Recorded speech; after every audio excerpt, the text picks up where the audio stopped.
without consideration, without pity, without shame, they have built big and high walls around me. And now I sit here despairing. I think of nothing else. This fate gnaws at my mind.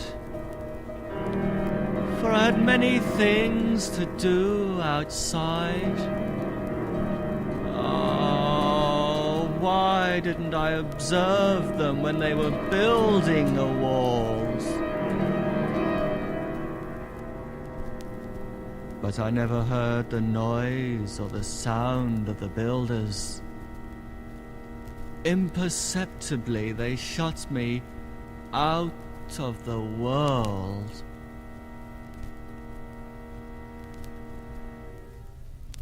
I may be silent, but I'm thinking.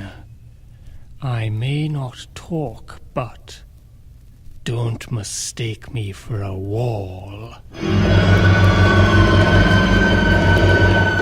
Ah, lunch. And there goes the siren. There goes the siren. Out they stream. Out they stream. Salarymen out for lunch, aimlessly swinging arms, and out they stream. Out they stream. Vast building.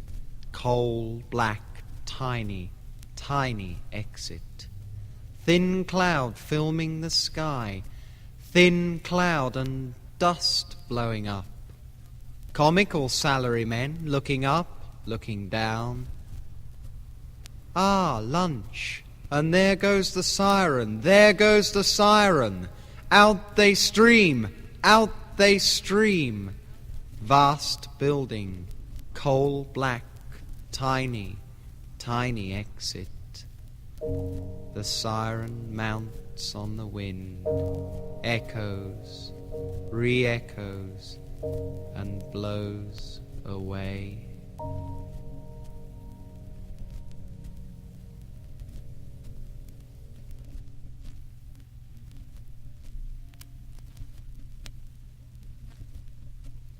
In Dublin town I was brought up, in that city of great fame. My decent friends and parents, they will tell to you the same. It was for the sake of £500 I was sent across the main for 7 long years in New South Wales to wear the convict's chain. Then come, my hearties, we'll roam the mountains high. Together we will plunder, together we will die. We'll wander over mountains and we'll gallop over plains, for we scorn to live in slavery, bound down with iron chains. I'd scarce been there 12 months or more, upon the Australian shore, when I took to the highway as I'd oft times done before. There was me and Jackie Underwood, Webber and Wormsley too. These were the true associates of bold Jack Donahue.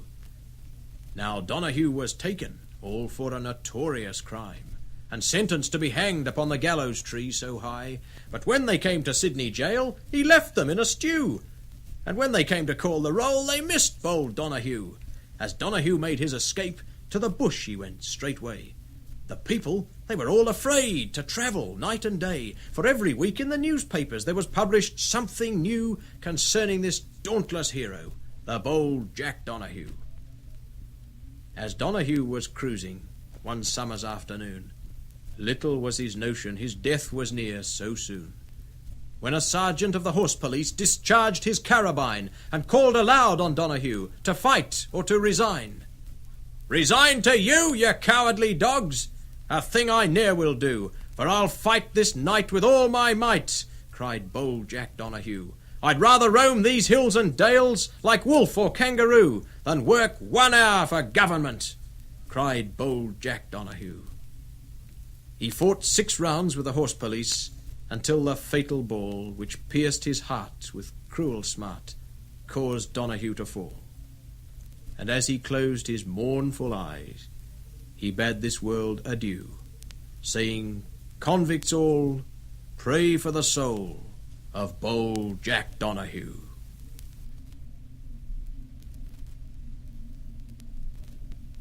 A red piano. he says. A red piano. I never saw one. I knew a man who had a red typewriter. He hardly ever used it. A red piano. Would it seem lighter to carry upstairs than a black one? A red piano. A red piano. Let us think more musical thoughts.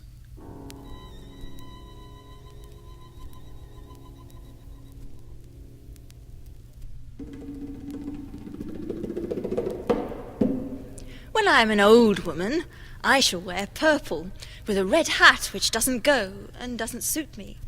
And I shall spend my pension on brandy and summer gloves and satin sandals, and say we've no money for butter. I shall sit down on the pavement when I'm tired and gobble up samples in shops and press alarm bells and run my stick along the public railings and make up for the sobriety of my youth. I shall go out in my slippers in the rain and pick the flowers in other people's gardens and learn to spit. You can wear terrible shirts and grow more fat and eat 3 pounds of sausages at a go, or only bread and pickle for a week, and hoard pens and pencils and beer mats and things in boxes. But now we must have clothes that keep us dry and pay our rent and not swear in the street, and set a good example for the children. We will have friends to dinner and read the papers. But maybe I ought to practice a little now, so people who know me are not too shocked and surprised when suddenly I am old and start to wear purple.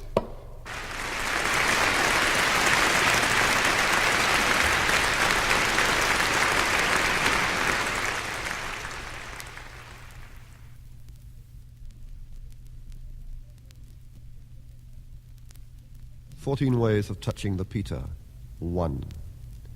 You can push your thumb in the ridge between his shoulder blades to please him. 2. Starting at its root, you can let his whole tail flow through your hand. 3. Forming a fist, you can let him rub his bone skull against it hard. 4. When he makes bread, you can lift him by his undersides on your knuckles. 5. In hot weather, you can itch the fur under his chin. He likes that. 6. At night, you can hoist him out of his beanstalk, sleepily clutching paper bags. 7. Pressing his head against your cheek, you can carry him in the dark, safely. 8. In late autumn, you can find seeds adhering to his fur. There are plenty. 9. You can prise his jaws open, helping any medicine he won't abide go down. 10. You can touch his feet only if he is relaxed. He doesn't like it. 11. You can comb spare, thin fur from his coat so he won't get furball. 12. You can shake his rigid chicken leg, scouring his hindquarters with his vim tongue. 13.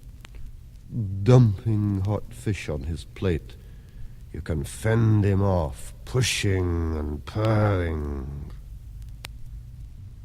14. You can have him shrimp along you, breathing, whenever you want to compose poems.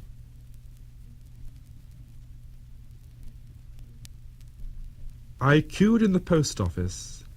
It seemed endless, the waiting. A large kangaroo was serving. I watched him for something to do. He seemed very efficient. A long hop took him from end to end of the counter, and his slow eyes never blinked, but always were pointed down his long nose at the business he was about. When my turn came, he was most polite, and got what I wanted with his deft paws. I took my stamps and my change carefully, though. What if the dark, wrinkled, clawed thing like a folded bat had brushed my hand as I reached beneath the grill?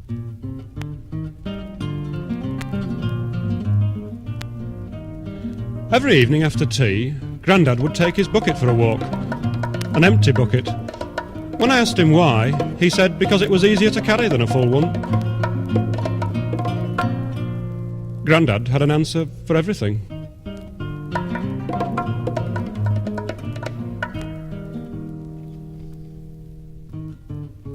Towards the end of his tether, Grandad, at the drop of a hat, would paint the railings overnight.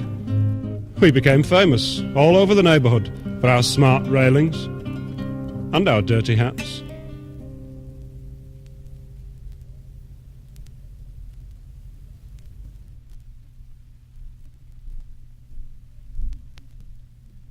In a shoebox, stuffed in an old nylon stocking, sleeps the baby mouse I found in the meadow, where he trembled and shook beneath a stick till I caught him up by the tail and brought him in, cradled in my hand. A little Quaker, the whole body of him trembling, his absurd whiskers sticking out like a cartoon mouse, his feet like small leaves, little lizard feet, whitish and spread wide when he tried to struggle away, wriggling like a minuscule puppy.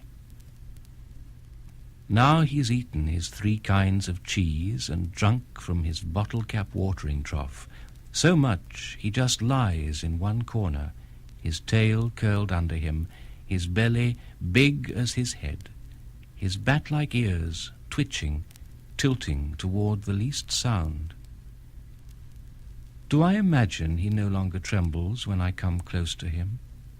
He seems no longer to tremble. But this morning, the shoebox house on the back porch is empty. Where has he gone, my meadow mouse, my thumb of a child that nuzzled in my palm, to run under the hawk's wing, under the eye of the great owl watching from the elm tree, to live by courtesy of the shrike, the snake, the tomcat? I think of the nestling fallen into the deep grass, the turtle gasping in the dusty rubble of the highway, the paralytic stunned in the tub, and the water rising. All things innocent, hapless, forsaken. Playing at war, throwing stones at windows. We went into the house with sticks, wrecking and smashing, pulling down hanging plaster, breaking plates, dust all over the place. It used to work like this.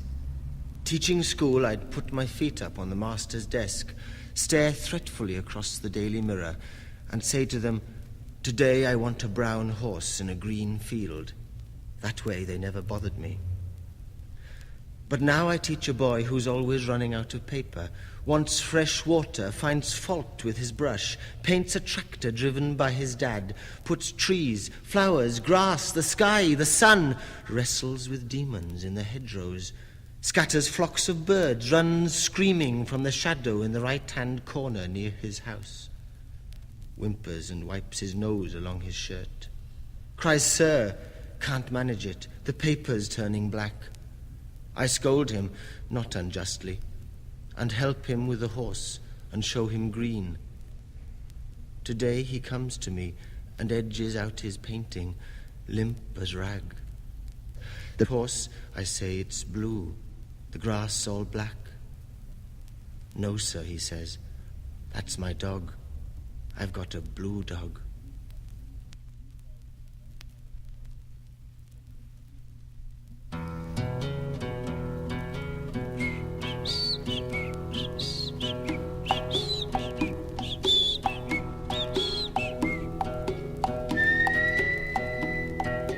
Mr. Bailey has a farm in the heart of the city.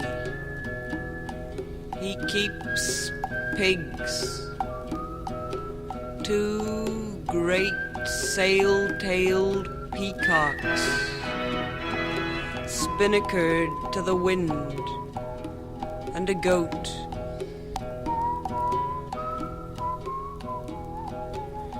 Today it is rained. The streets have swilled with water. The pigs wallowed. The offended peacocks have had to share a stable with the goat. Soon it will be March winds, draining yards, lifting slates. Pigs don't care, but proud as feathers peacocks search for a prim corner of their own. As for the goat, he will be all hooves and horns and music.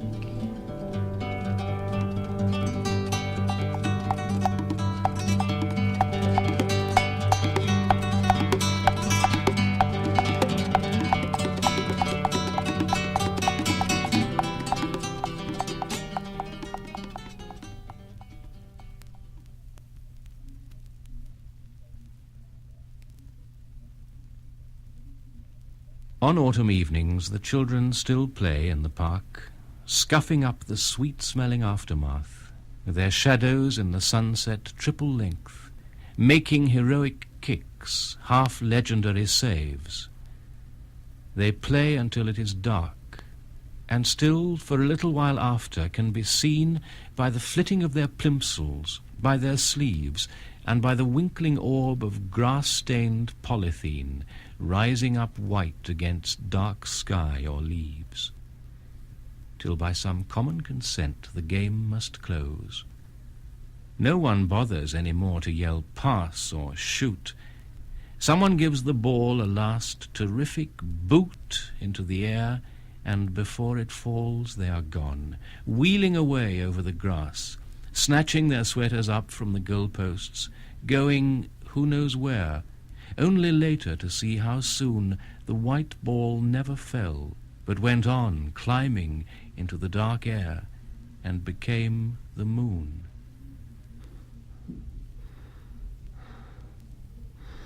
Along the unlit lane on a night when the stars are blind, the moon-masked footsteps follow. I knew a man of 6'3" who on dark nights held 2 lit cigarettes between his lips, hoping by this bright stratagem to fox footpads, mislead murderers. I used to laugh at him, but not now. I clench teeth and fists and walk fast. When I reach the house, I switch on lights. The darkness seems defeated. Yet open the door, the light does not flow far beyond the threshold. It stops dead a few feet from the step. I hear the darkness growing. It is enormous. It is in this room in thin disguise.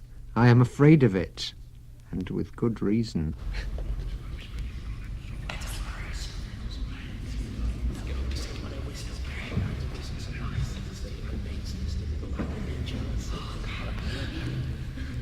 Very, very quietly, I got up and stood at the door and listened.